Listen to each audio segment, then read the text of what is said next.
গভীর রাত, নিস্তব্ধ মদিনা নগরী। একজন মানুষ ছদ্মবেশে বের হয়েছেন। তিনি কোনো সাধারণ মানুষ নন। তিনি হলেন হজরত ওমর রাদিয়াল্লাহু আনহু। হঠাৎ একটি শিশুর কান্না তার কানে ভেসে এল।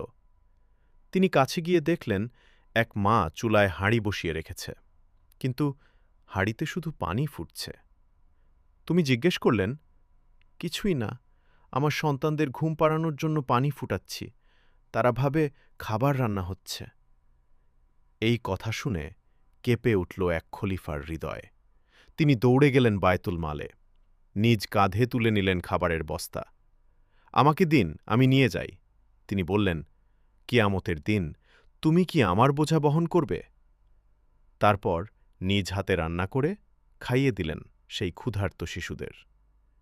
আর দূরে দাঁড়িয়ে চোখে পানি নিয়ে বললেন, হে ওমর, যদি এই শিশুরা ক্ষুধার্ত থাকে, তবে তুমি কিভাবে খলিফা? এমনই ছিলেন ন্যায়ের প্রতীক, মানবতার উদাহরণ, হজরত ওমর রাদিয়াল্লাহু আনহু।